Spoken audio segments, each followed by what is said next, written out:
Hello once again and welcome to The Verdict. Mick Cornett with Kent Myers. We're here every week meeting interesting people and dealing with topical issues. We welcome back an old friend today. An old friend, yeah, a young old friend. Ann Bauman. Dr. Bauman has been with us 11 times. Wow. This is the 11th appearance. Jeez. She's kind of the primary care physician for The Verdict. I always feel better when she comes on. She's going to be talking to us about something that's going on with her in the medical field that I think you'll find quite interesting and, as usual, quite helpful. Yeah, she communicates issues involving healthcare very, very well. I think you'll learn something too on today's episode of The Verdict.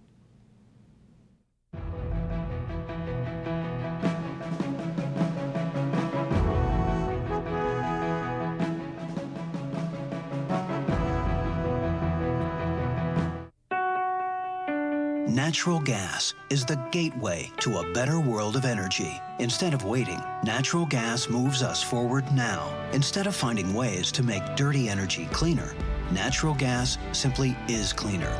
We can use it to create our own energy, a wealth of new jobs, and keep more money here at home. Learn more at chk.com. Chesapeake, America's champion of natural gas.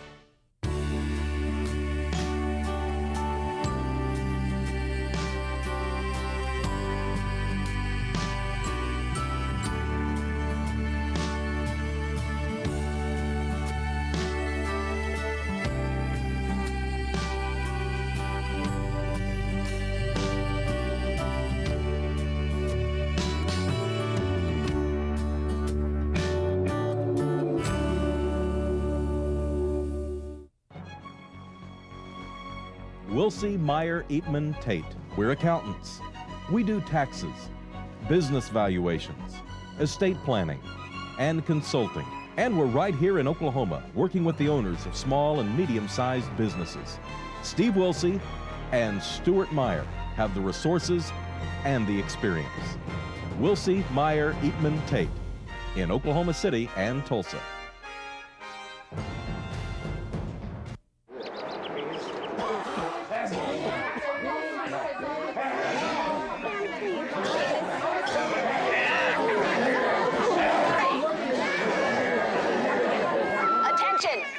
There's no waiting at the St. Anthony ER. No waiting. Announcing the end of ER waiting at St. Anthony Hospital. Go to saintsok.com and reserve your time online. Why didn't we think of that?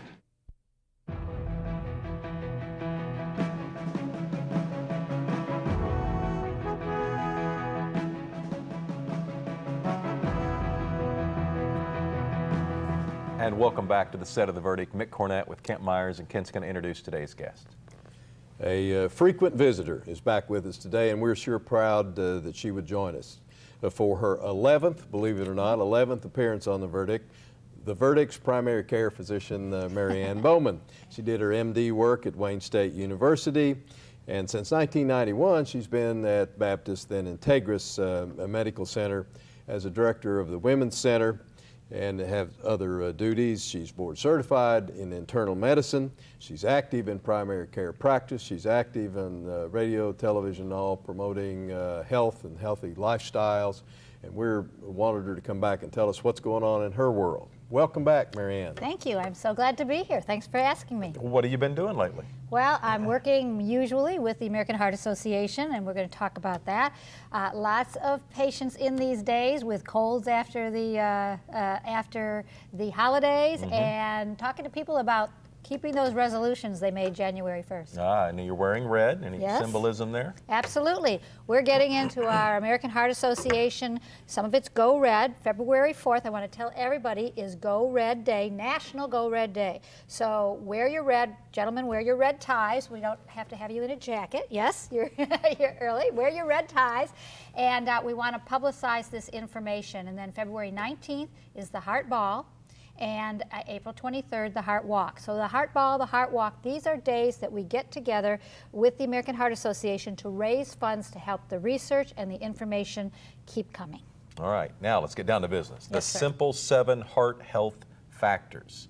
What are they? Let's spend some time on these too, if you don't mind. Okay. There's 7 of them, There are and these 7. are going to, could if people would listen, Yes. It could change some lives here. So Yes, see, the American Heart Association is very data-driven. Research to determine what is appropriate. And when we started to look at our 2020 goals, what can we do to eradicate heart disease, to stop people from dying this, and to stop the risk factors? We had to first determine what is optimal heart health, because what we realized is there was no definition of what is optimal heart health. What are the health factors that will keep you from having heart disease or stroke? And so that was the first step, and that's what happened, and that's how the Simple 7 came about. Because what people don't realize, they look at all of these risk factors for heart disease. First of all, they think they don't happen for them, and secondly, they think, oh, it's daunting to do all of these things. Your body wants to do good for you.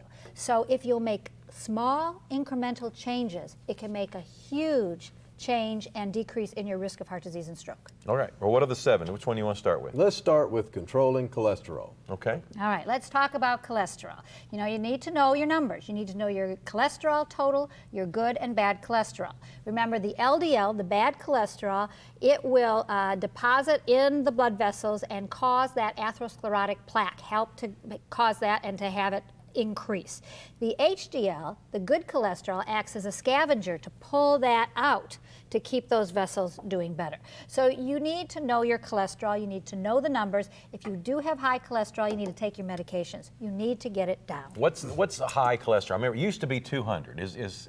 Do we need to be 150? Where are you with all Ideal, that? ideal is under 200 for the cholesterol. What kind of ratio?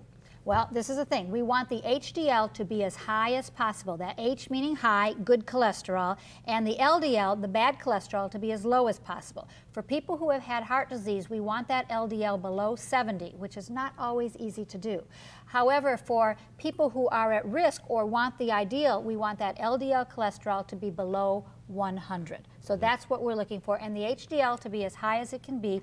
It's usually higher in women, and exercise can help to increase it. But women do have a better time with HDL, good cholesterol, than do men. Yeah, Increase it, did you say? You want the HDL to increase. Oh, Exercise can help to increase Are it. there yes. certain foods that will increase the HDL?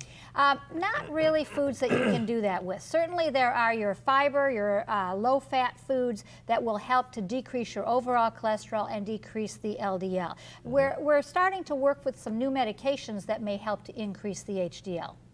What about foods or activities that increase the LDL? Oh yes, any of the foods we love in Oklahoma. we look at our state meal, it's almost the whole thing. But your red meats, now I'm not saying that you never have red meat. You want lean cuts of the meat, but it's that fat that goes along in there, that marbling that everybody loves. Fried foods, those saturated fats, the trans fats, these are the things that will raise your cholesterol, raise your LDL. So control it. You'd recommend getting your number checked how often? Well, at least once a year for anyone who's over age 40. And then younger people every 1 to 3 years is what is recommended. And then if you do have high cholesterol and you're on medication, probably a minimum of every 6 months to make sure it's controlled. It's a simple blood test. It's a simple blood test. All right. Number 2 is get active. Mm-hmm. You love this one, I know, both of you. This is, our bodies need to move. Yeah. That is the best thing. And if you look at heart disease, stroke, cancer, diabetes, it's the same thing. Get your body moving, exercising. That helps with stress. It helps to decrease your blood pressure, decrease your risk of heart attack and stroke. And you don't have to, get the jogging suit, join the club. You can do that. Mm-hmm. You can exercise in your living room. What would you recommend? What would you do in your living room? I would walk in place. I've told people many times, turn the television on, walk in place. Don't stop for 30 minutes. Do some jumping jacks. Nobody has to see you. You don't have to look cute. You can just move around. Right. Are there any, I'm sorry, no, go ahead. What about sit-ups, push-ups? What do you think about those? I think they're fine to do. With sit-ups, of course, you have to be careful with your back that you're not doing them improperly. So do them correctly. Do them correctly. I think that's fine to do. Anything that gets your body moving, that's the thing that the research shows. It doesn't have to be that fussy. It's just getting your body moving. What about the push-ups? Push-ups are great if you can do them. I'm now in a yoga class where I did 54 in a row during the course of an hour and 15-minute class. They're very good to do. Again, you have to do them right. But again, it's getting your body moving. They're great to do. Okay. Is there an optimum time in the day starting with the time you get up till the time you go to bed? Is there an optimum time when exercise is most helpful? Well, I know that there are lots of things that say morning, evening, whatever, but I am not a purist on this. Just find the time that you can do it. I think sometimes we make it too difficult. Nike, just do it. Just do it. All right, next one is manage your blood pressure. Yes. This is a very important one. First of all, know your blood pressure. Secondly, if you're supposed to be on medications, take the medications. So many people don't.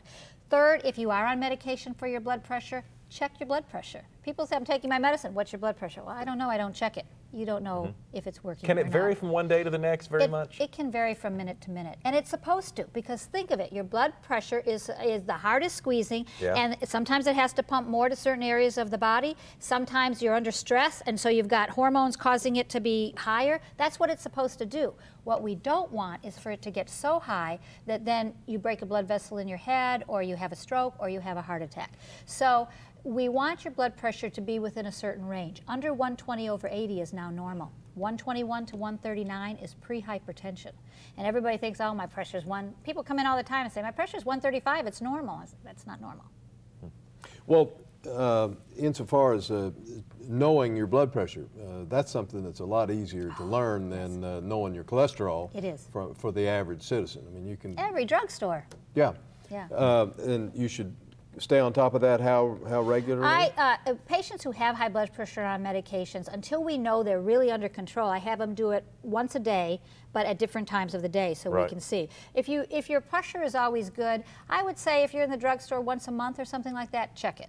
And when you go to your doctor's office, they should always check it as well. All right, let me ask you a question. I've been in doctor's offices with myself and with family members, and the blood pressure is high, and the nurse says, well, it's always high in the doctor's office because you're nervous about being here. You're not feeling good. That can cause your blood pressure to go up. What is your real blood pressure? Is it when everything is wonderful and you're laying down, or is it when you're a little bit nervous? Well, that's been a controversial area, this white coat hypertension, and a lot of the cardiologists believe that there's no such thing as white coat hypertension. If your blood pressure is high in the doctor's office, you have high blood pressure. Okay. Now, that's why I have people check it at different times of the day.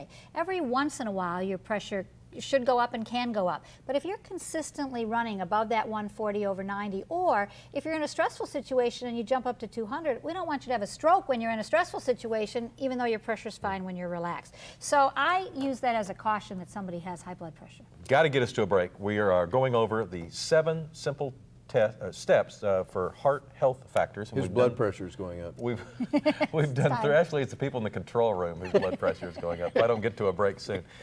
We've gone through 3. We've got 4 more to go, and we'll get right back.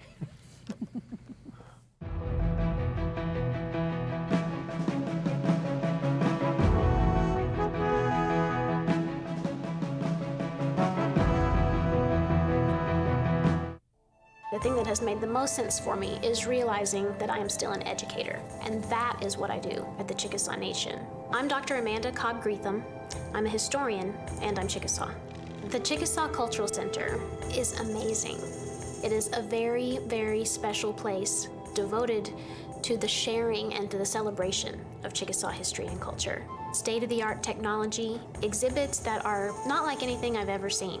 The Spirit Forest is incredible, and you feel as if you have actually just walked into a forest with huge trees all around you. It's timeless, and yet it's sort of also representative of our time depth, to really just sort of reach through time and touch the past. By the end of the exhibits, you really have a sense of Chickasaw cultural and political resurgence, and the extent to which we are a healthy, dynamic, and vital tribe today. Chickasaws have always been an inclusive people. This is something for the whole community and for the state of Oklahoma. What's your idea of security? A good-paying, sustainable job, a solid economy, less dependence on foreign energy? We can achieve it with the help of one industry, American oil and natural gas. It creates energy, jobs, and a strong economic base we can rely on.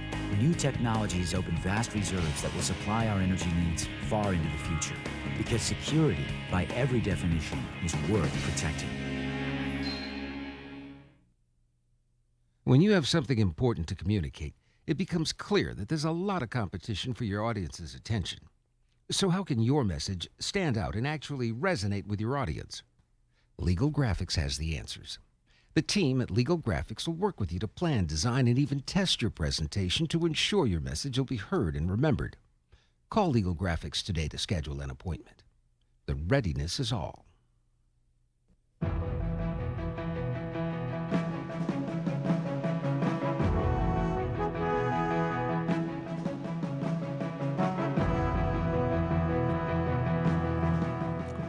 We're back on The Verdict. Mick Cornett, Kent Myers, and Dr. Ann Bauman. We've been discussing the 7 simple heart health factors. We've done 3, and here we are with number 4, and it's one that's very close to my energies, and that is lose weight. Yes, yes. This is critical because you know so well obesity is overcoming our country. And you also know that people can lose weight, right? That's right. You have to set your mind, you have to take away the barriers. And let's put it this way. A lot of people have a lot of weight to lose, so they figure, oh, I'm not even going to start. You start losing those pounds one at a time. And you can do that. You couple it with the exercise that we've talked about because you can raise your metabolic rate, and it is possible to lose weight. You know, when I think about, what are the take-homes about losing weight, because there's, you can have 1,000 bits of advice out there. One of them is that it's still about calories. Everybody should exercise, Yes. but if you're obese, you're not going to exercise your way out of it. You're going to have to look at your caloric intake. But isn't it still just about calories? And yeah, you should eat nutritious things, and yes, you should exercise, but if you're eating more than you're burning up, you're going to gain weight. Yes, I think that's true. I do think, though, that even people who are quite overweight, if they'll exercise, they can still raise their metabolic rate and lose calories more efficiently. But I have always been a believer of just what you said. It isn't how you put your portions together so much as how much you're overall eating. And you're right. If your body needs 1,200 and you're doing 2,500, it's going to store it. That's what it's designed to do. And the other take-home I wanted to mention is that it seems as if the less you weigh, the longer you're likely to live. And what that gets down to is, even if you think you're a comfortable weight and the chart at the doctor's office says you're a comfortable weight, if you lost 5 or 10 pounds, you might live longer because of it. I mean, just carrying weight takes away years from our life. Yes, although I think the data does say if you're in between, certainly around that 18 to 20 body mass index, BMI, and that's not a perfect measure, but if you're in that, and if you're in that normal up to 25, you do reduce your risk of heart attack and stroke. Now, we don't want people to get too low. I understand. That's one of the issues that we do have to deal with in getting too low on weight. Would you back up and explain a little bit what you mean by the body mass number? The body mass index is a number that you take your weight in pounds, multiply it by 705, and divide it by your height in inches squared. So your height in inches times height in inches is your denominator. Now, that's very complicated. If you go to Google and you got body mass index, you can put your weight in, your height in, and it'll immediately tell you what it is. 18 to 25 is considered normal. 25 to 30 is overweight, and above 30 is obese. So that's the number that we use medically, although it's very interesting that waist circumference is actually a better measure of cardiovascular risk than even cholesterol. So women with a waist circumference of over 35 inches and men over 40 inches have an increased risk of heart disease and stroke, and that's because you're getting deposition of fat around the organs, and we know that that increases your risk. Any tips on I guess a lot more people lose weight initially than keep it off. Yes. What are the tips to keep it off? Yeah, I think you can't go on a diet. You cannot consider this a diet because a diet has a start and it has a finish. You're making a lifestyle change, and that's what I tell people. That's actually why I like Weight Watchers, because Weight Watchers teaches you a different way to live and a way to think about food and how you eat. And it does incorporate your portions and all of that and your calories, which is what we're talking about.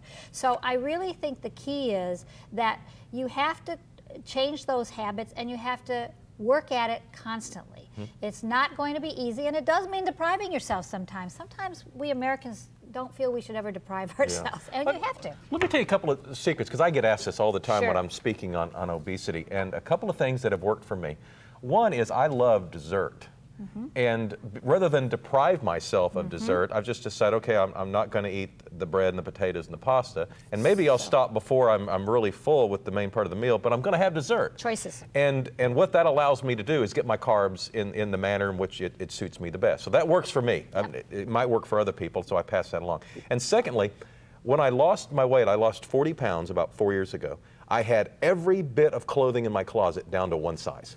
I used to have my big clothes, my medium clothes, and my smaller clothes, and I could only wear a third of my wardrobe at any one time, but only I knew which third that was. And when I got the whole thing together, I realized if I gain 10 pounds, I won't have anything to wear. And for me, that's an incentive. Because, obviously that would be disastrous if I didn't have any clothes. Yes. So I pass those along because they seem to be helpful to people who might have fallen into the same traps that I had fallen into. Well, let me tell you, you actually, there have been surveys done of people who stay fit, and that's exactly what they say. Number one, they don't say I can never ever have another Oreo cookie, they just don't eat the whole bag. And number two, they don't have 3 wardrobes. And as soon as they start feeling things a little tight, they back off a little bit.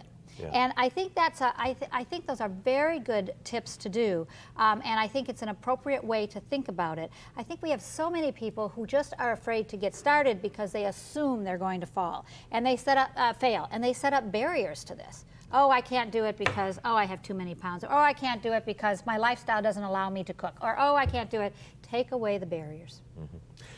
Let's get to your dessert example on our next, which is reduced blood sugar. Yep. What does that mean, reduced blood sugar? We know that, first of all, diabetes is rampant, and it's in part because of the obesity aspect of it. And the more you can keep your blood sugar under good control, whether you're diabetic or even if you're not diabetic, we have a lot of people who are pre-diabetic, the less your risk of heart disease and stroke. Now, diabetes means that you have a fasting blood sugar greater than 126.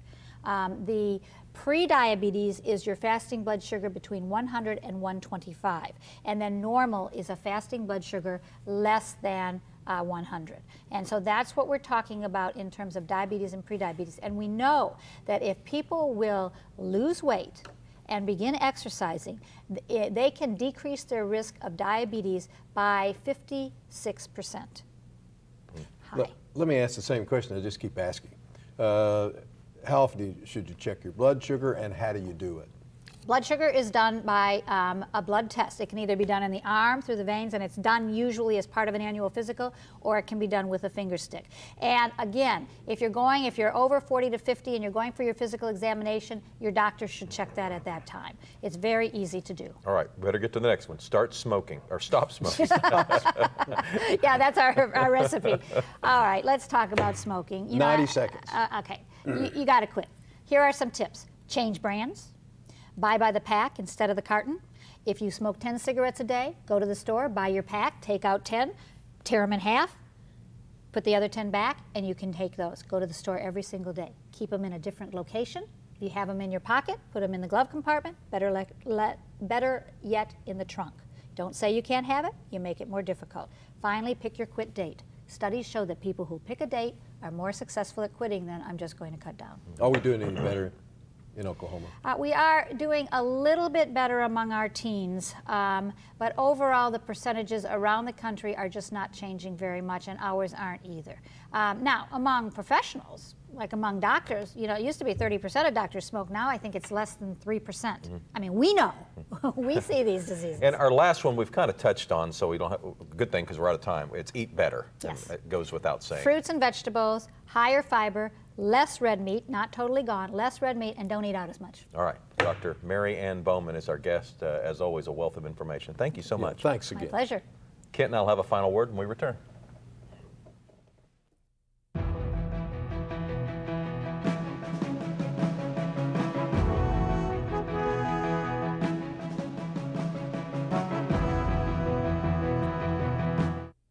All children deserve a life of hope and love, but sometimes they experience a life of pain, neglect, and abuse.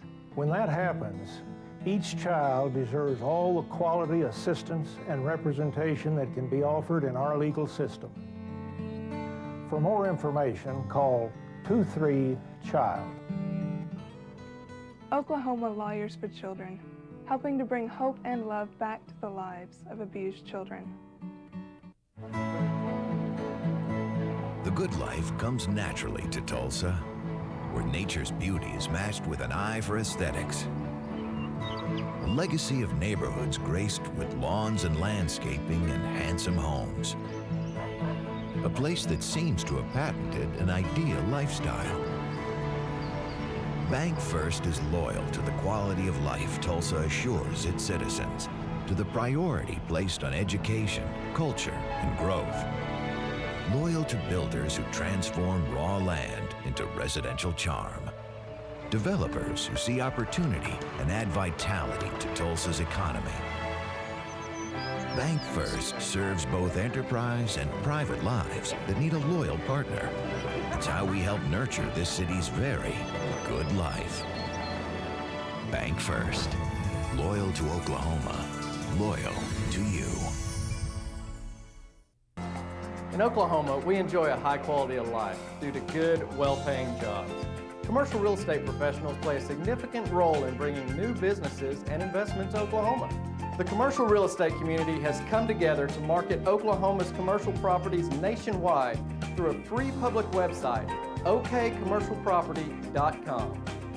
We are invested in keeping Oklahoma strong and growing because economic development ensures quality of life. The Journal-Record is pleased to be a sponsor of The Verdict. The Journal-Record, since 1903, the best source of Oklahoma business news and legal information. And for almost 30 years, Oklahoma political, government, and business leaders have turned to the McCarville Report for accurate, reliable, inside information. Visit the McCarville Report online.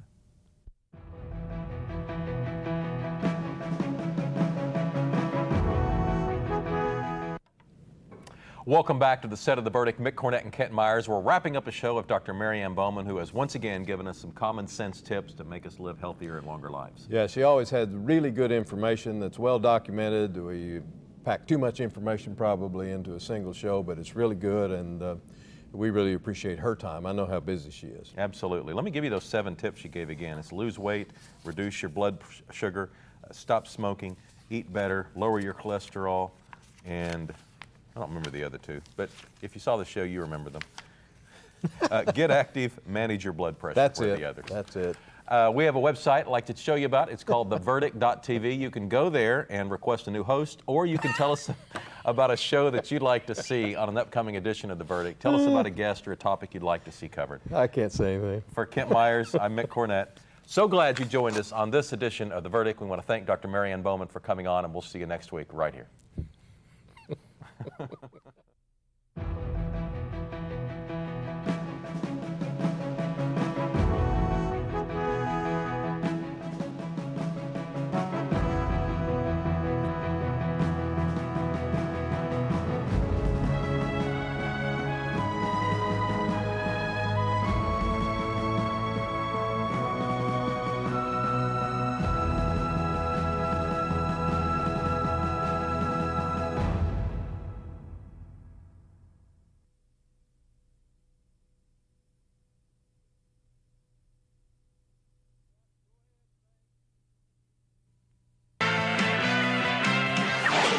The preceding program was produced exclusively for the Cox Channel.